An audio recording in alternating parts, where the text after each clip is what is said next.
Hello अस्सलाम वालेकुम दोस्तों, welcome back to the channel.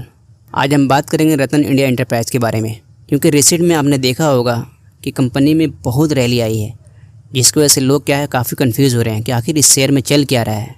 अगर आपने इस शेयर में होल्ड कर रखा है या फिर लेने की सोच रहे हैं तो इस वीडियो को ज़रूर एंड तक देखिएगा, ताकि आपको पूरा समझ में आ जाए कि इस शेयर को हमें लेना चाहिए या होल्ड करना चाहिए या बेच देना चाहिए। दोस्तों, मेरा नाम है मोहम्मद आज़म और आप देख रहे हैं आज़म मुरफ़ी। अगर पहली बार इस चैनल पर आए हैं तो प्लीज़ दोस्तों इस चैनल को सब्सक्राइब कीजिएगा और मेरे इस छोटे से एफर्ट के लिए प्लीज़ वीडियो को लाइक कीजिएगा, ताकि ज़्यादा से ज़्यादा लोगों तक ये वीडियो पहुंच सके दोस्तों।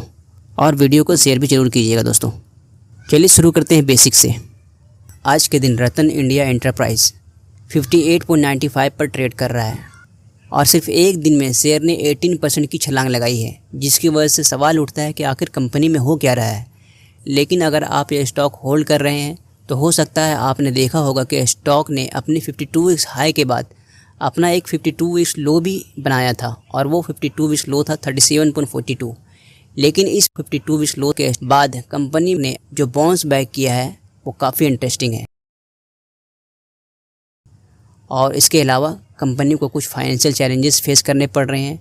उनका प्रॉफिट आफ्टर टैक्स यानी पैट 355.9 करोड़ तक गिर गया है, और उनका operating profit to interest ratio यानी ICR ratio, interest coverage ratio, बस 2.43 टाइम्स का है। यानी ये काफ़ी कम है, या आप कह सकते हैं मॉडरेट है।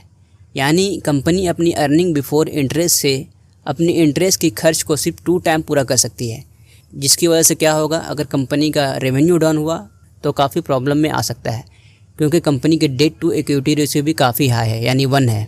But at the same time that is well covered by it's operating cash flow, that is 35%। यानी इसका मतलब कंपनी अपने 1/3 डेट को एक साल में अपनी कैश फ्लो से आसानी से पूरा कर सकता है। लेकिन फिर भी इन सब के बावजूद नेट सेल में ग्रोथ है, लेकिन PE रेशियो हाई है यानी 82, और प्राइस टू बुक वैल्यू 7.49 है। यानी ये नंबर सजेस्ट करते हैं कि रतन इंडिया अभी तक एक महंगा स्टॉक है। लेकिन फिर भी इस कंपनी को जो रैली मिल रही है वो इसकी बिजनेस मॉडल की वजह से मिल रहा है, और कुछ और भी पॉइंट हैं जो मैं आगे वीडियो में क्लैरिफाई करने वाला हूँ। उसकी वजह से आपको समझ आ जाएगा कि आखिर लोग 1 रुपये कमाने के लिए 82 रुपीज़ क्यों देने को तैयार हैं। यानी मैं बात कर रहा हूँ प्राइस टू अर्निंग रेशियो की, जो कि 82 है। रतन इंडिया का टोटल इनकम फाइनेंशियल ईयर 25 के लिए 11% बढ़कर 6,876 करोड़ रुपये का हो गया है, और Q4 में भी कंपनी का इनकम 16% पर भागा है। कंपनी अपने इलेक्ट्रिक व्हीकल्स नेटवर्क को एक्सपेंड कर रही है, नए प्रोडक्ट्स लॉन्च कर रही है, और इस बिजनेस सेगमेंट को लेकर नेपाल में भी एंट्री कर लिया है।